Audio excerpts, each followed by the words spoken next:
Caríssimos irmãos, mais uma vez aqui estamos para dar continuidade aos nossos estudos das segundas-feiras do Grupo Espírita Fraternidade, conhecido por Caminho de Damasco, aqui de Garça.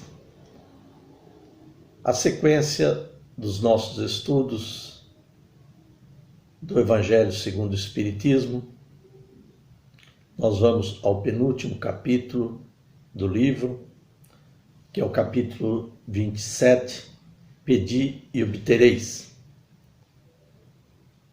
que trata exclusivamente da prece. Tanto que o último capítulo, 28, Kardec nos apresenta uma coletânea de preces espíritas para todas as ocasiões. Então, são 2 capítulos, os 2 últimos do Evangelho, pautando, falando, comentando sobre a questão da prece. Veja, então, a importância dela em nossas vidas. Este capítulo 27, Pedi e obtereis, comenta diversos itens. Qualidades da prece, eficácia da prece, ação da prece, transmissão de pensamento, preces inteligíveis, da prece pelos mortos e pelos espíritos sofredores, e na instrução dos espíritos, maneira de orar e alegria da prece. Então temos assunto nesse capítulo para vários estudos, para muitos estudos.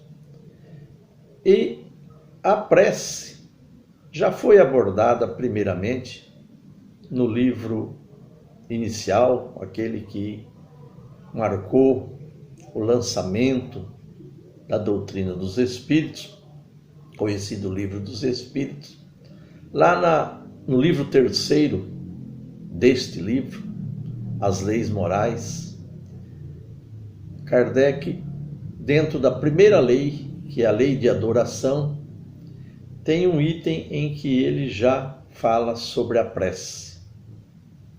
Então nós queríamos, inicialmente, antes de comentar qualquer um desses itens, a gente buscar um pouquinho essa ideia da prece na visão da doutrina espírita. A importância dela, já que, como nós dissemos, 2 capítulos finais do Evangelho segundo o Espiritismo, tratando do assunto da questão da prece, tamanha preciosidade que essa ferramenta nos proporciona em nossas vidas. Então nós buscamos no Livro dos Espíritos primeiro algumas questões, só para a gente se situar dentro do pensamento espírita, antes de entrarmos aí nos demais assuntos, demais itens desse capítulo penúltimo do Evangelho. Na questão 659, como eu disse, do Livro dos Espíritos, qual é o caráter geral da prece? E a resposta que os Espíritos deram a Kardec: a prece é um ato de adoração. Orar a Deus é pensar nele, se aproximar dele e colocar-se em comunicação com ele. Pela prece pode-se propor 3 coisas: louvar, pedir e agradecer. Então veja aí qual é o caráter geral da prece, na resposta da espiritualidade. É um ato de adoração, adorar a Deus. Quer dizer, diz pensar nele, aproximar-se dele e colocar-se em comunicação com ele. Então, é uma coisa, orar, é uma coisa muito íntima, que nós podemos e devemos exercitar nesse colóquio, nessa conversação que nós fazemos com Deus. Por isso que Jesus nos recomendou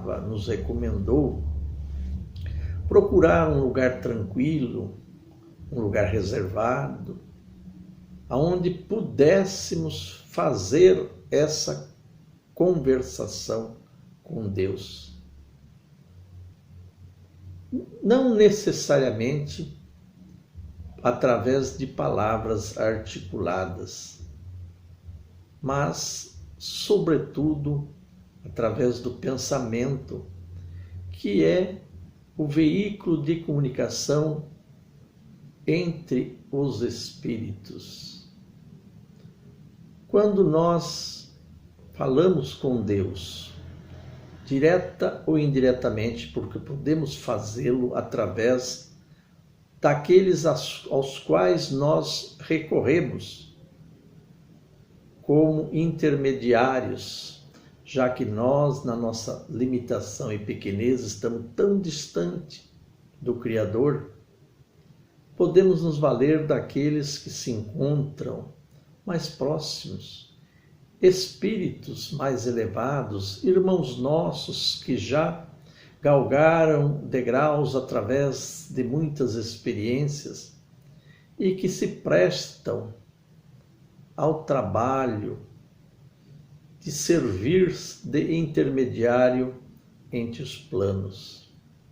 Então, quando nós oramos, pedindo, louvando ou agradecendo, como disseram os Espíritos, pode-se propor através da prece 3 coisas: louvar, pedir e agradecer. Louvar é reconhecermos a grandeza do Pai. Quando nós contemplamos o universo, quando nós sentimos que o construtor, o arquiteto deste infinito que é o universo para nós, diante das nossas limitações, debalde as grandes conquistas das ciências a desvendar e revelar continuamente a grandeza, a imensidão da criação divina. Quando nós nos postamos diante dessa grandeza, da magnitude da criação, referenciamos a Deus na sua infinita bondade, sabedoria, inteligência, misericórdia, amor. Louvamos a Deus crendo, acreditando, confiando nele. Pedir, que é o título do estudo do capítulo, Pedi e obtereis. Pedir a Deus é justamente reafirmar a nossa confiança nele, porque dizem, não precisamos pedir, Deus já sabe das nossas necessidades, sem dúvida nenhuma sabe. Mas então por que pedir? Pedir para abrir em nós as condições favoráveis a que as bênçãos, o auxílio, possa encontrar receptividade e então aí dar-nos, trazer, concretizar em nós essas dádivas. Se nós não nos abrirmos, como é que podemos receber as dádivas? E agradecer seria a última coisa a fazer. Agradecer sempre. que nós quase nunca nos lembramos de fazer.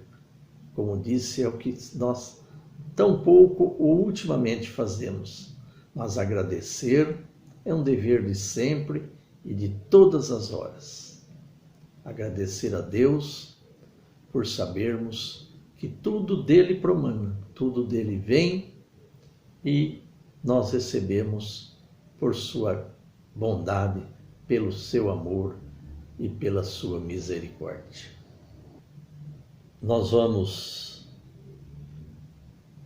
nos comentários subsequentes, não seguir a mesma ordem dos itens aqui do capítulo 27. Pedi e tereis.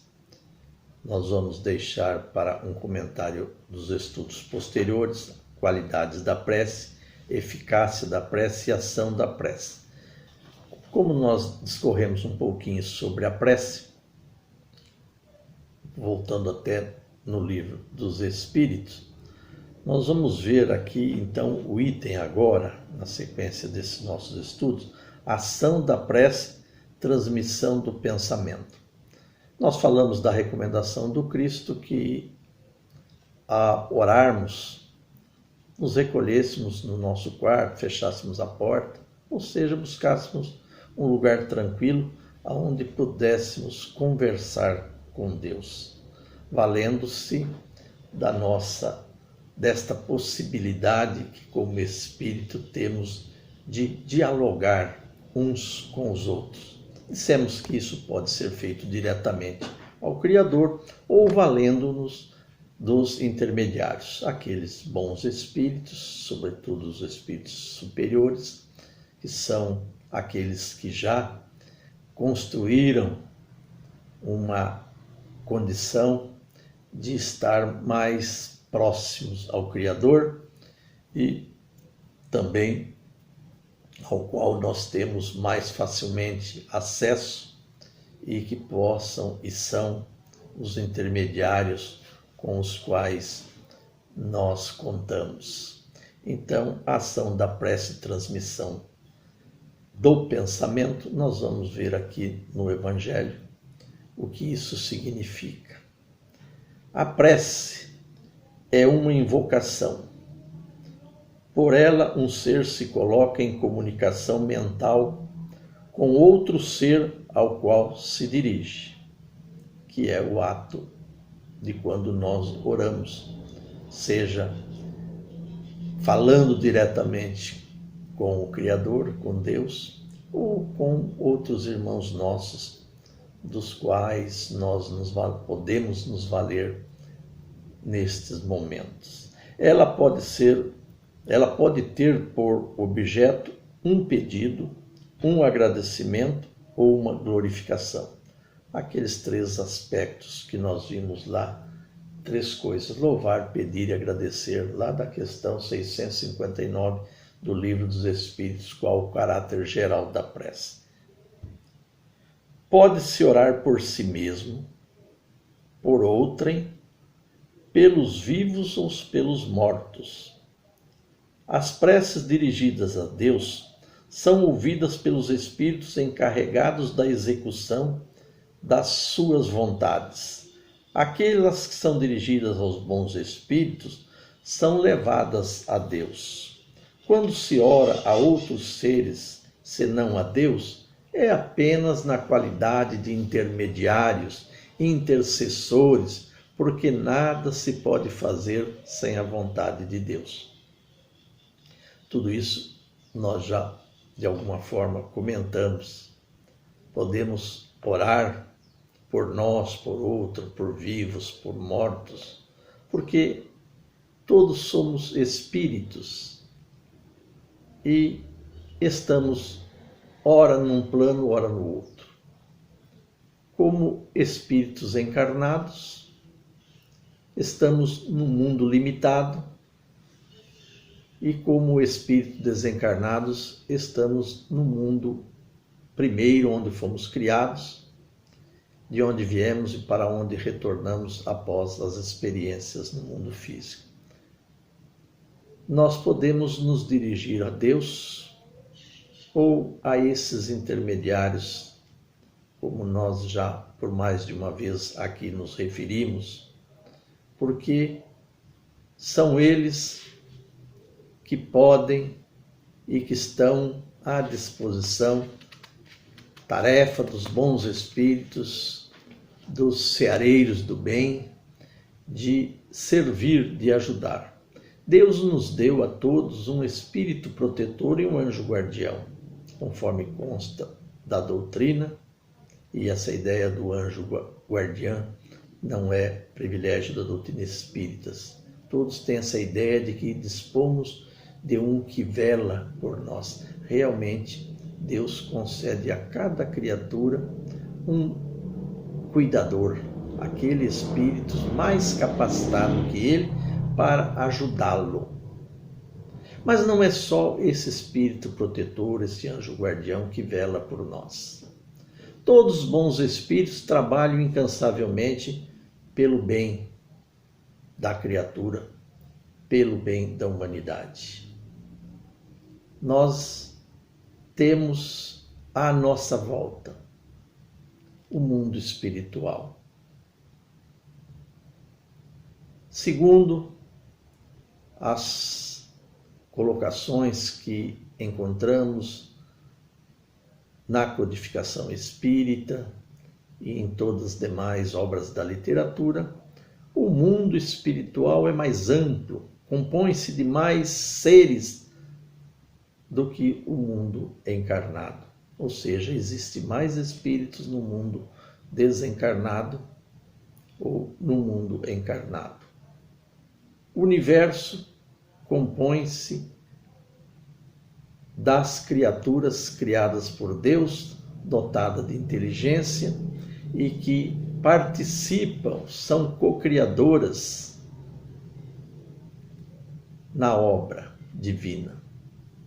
Por isso que aqueles que já alcançaram esse discernimento, entendimento e compreensão se prestam de boa vontade a trabalharem pela obra do bem, pela causa do bem, ajudando, servindo, sobretudo, principalmente, aqueles que precisam mais, a nós que neste mundo, na terra, mundo de provas e expiação, ainda tanto precisamos do auxílio para o exercício das nossas conquistas, do nosso progresso, da nossa evolução.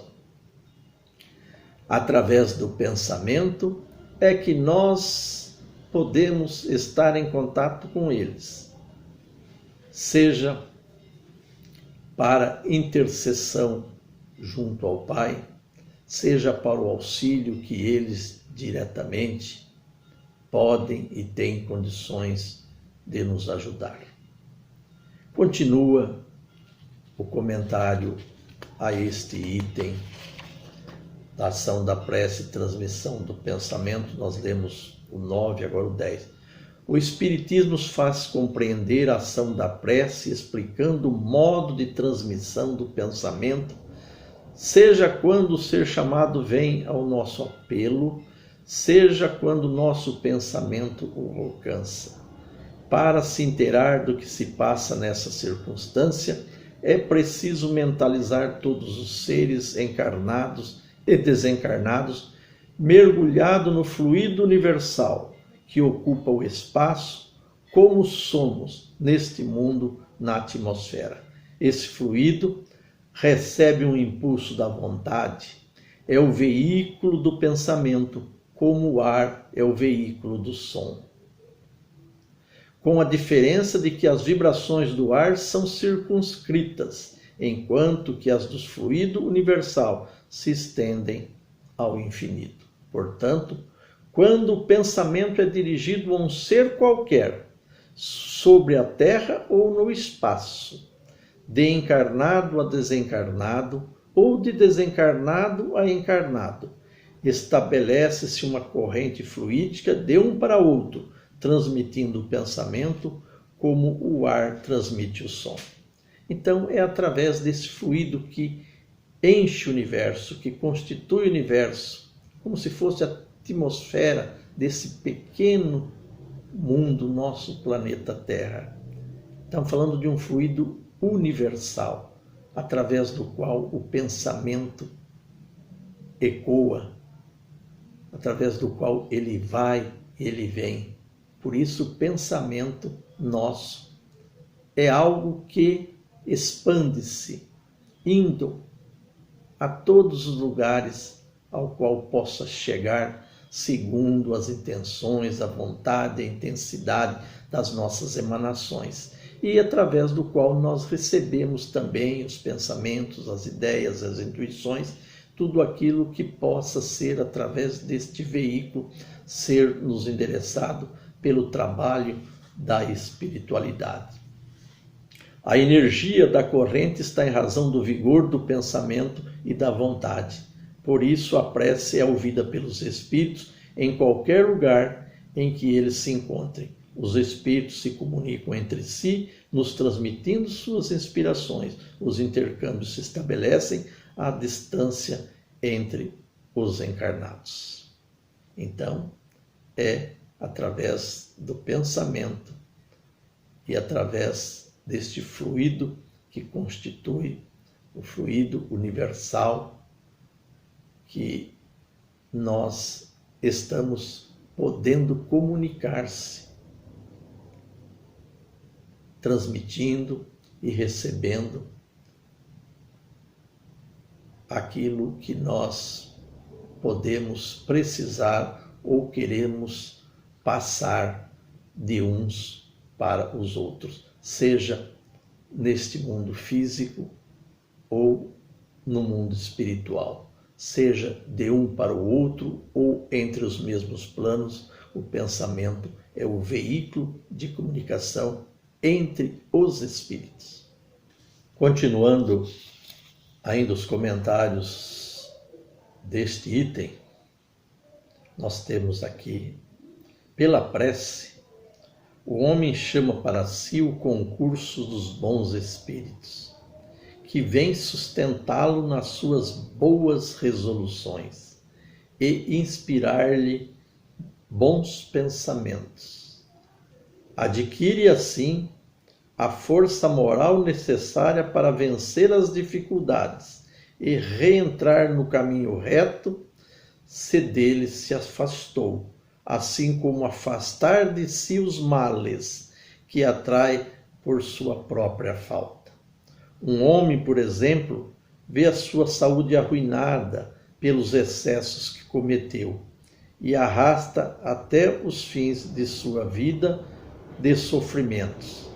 Ele tem o direito de se lamentar se não obtém a cura?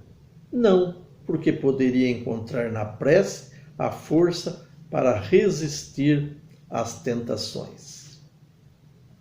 Estamos falando, então, da prece, sobretudo aquela que nós fazemos em pensamento, não que não possa ser articuladas, não possa ser feita através de palavras, mas como justamente este item quer nos passar, nossa conversação com o mundo espiritual se faz pelo pensamento. Portanto, é ele que vai nos possibilitar essa assistência, essa ajuda. Nós podemos e devemos e necessitamos mesmo de recorrer ao auxílio dos espíritos. E para isso não existe outro meio a não ser das nossas rogativas, das nossas preces. Se nós não nos abrirmos, se nós não nos tornarmos receptivos, se nos mantermos refratários, como é que podemos receber a ajuda de que tanto precisamos? interessante, aqui podemos falar de que muitas vezes não oramos porque dizemos, peço, oro e nada acontece. Então reside aí um grande equívoco, porque o que nos é concedido, e sempre será através das nossas rogativas, das preces, é a ajuda que precisamos e que estamos aptos a receber e que somos merecedores e que no momento já nos possa ser concedidas. Então, ela vem sob formas sutis, na maioria das vezes. E por isso passa despercebido por nós. Ela não se concretiza, ou pouco se faz através das formas materiais. Ela se concretiza, sobretudo, de forma sutis. Então nós recebemos coragem, nós recebemos entendimento, compreensão.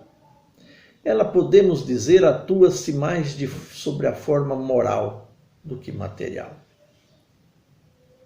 E isso, embora nós não percebamos, é sumamente importante para o ser, para nós.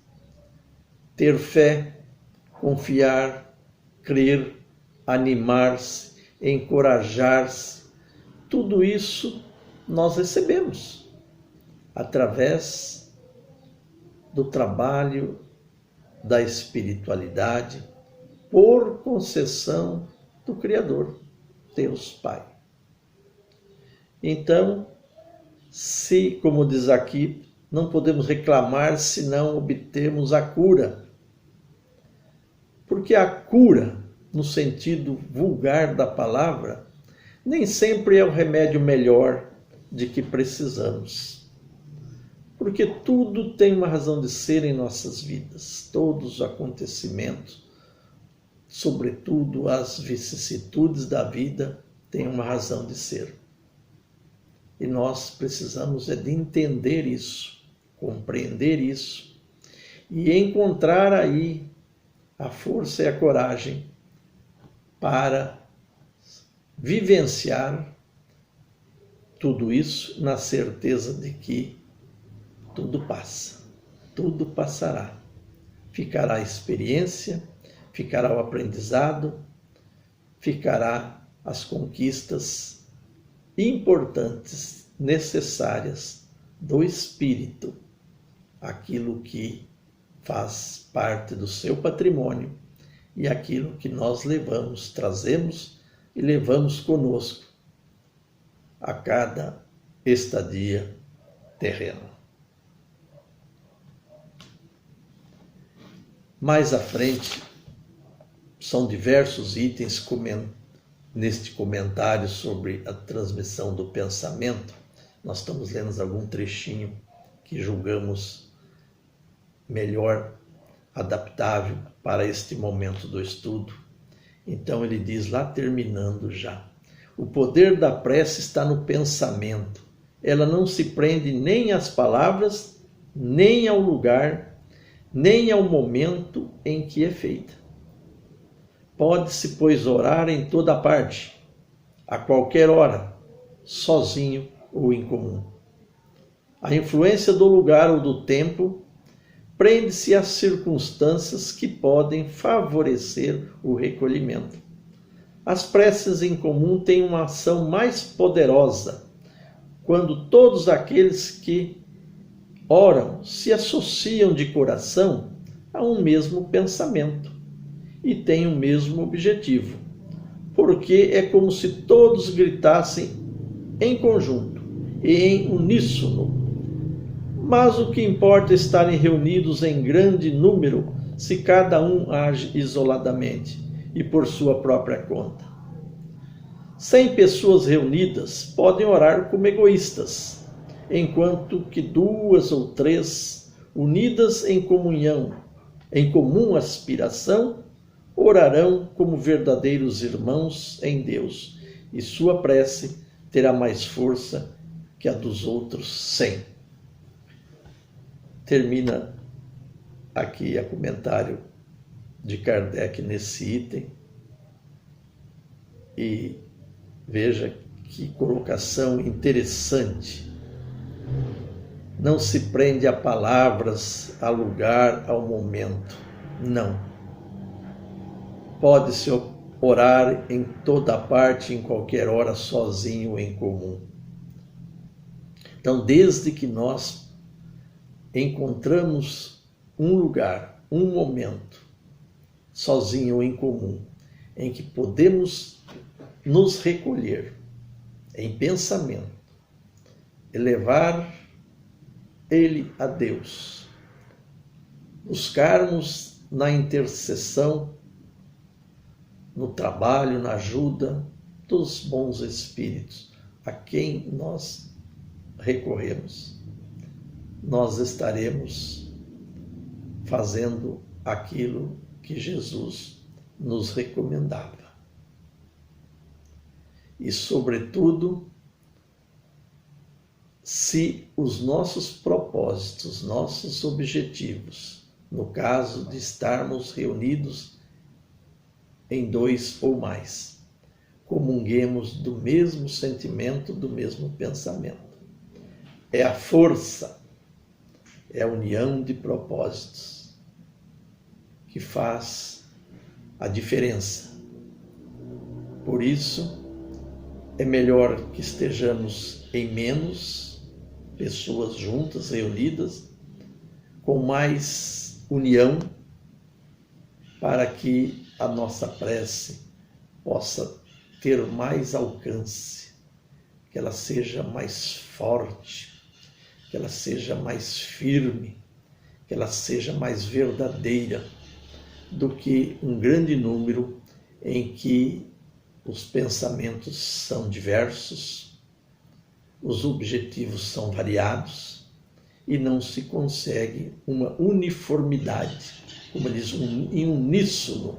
Precisamos estar para que a nossa prece possa realmente ser e alcançar o seu verdadeiro objetivo, que é de levar a Deus o nosso louvor, o nosso pedido, o nosso agradecimento e nos proporcionar receber deste Pai infinitamente amoroso, misericordioso, as benesses de que tanto necessitamos.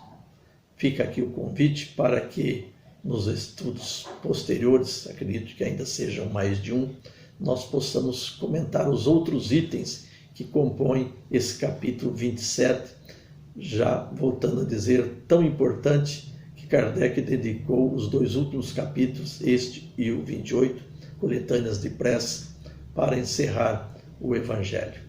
Fica aqui o nosso agradecimento ao Senhor da vida, Deus nosso Pai, aos benfeitores queridos, a Jesus o nosso Mestre, pela concessão deste momento e oportunidade de mais um estudo. Em nome de Deus e de Jesus, agradecemos e finalizamos o nosso estudo de hoje. Até o próximo. Muito obrigado a todos.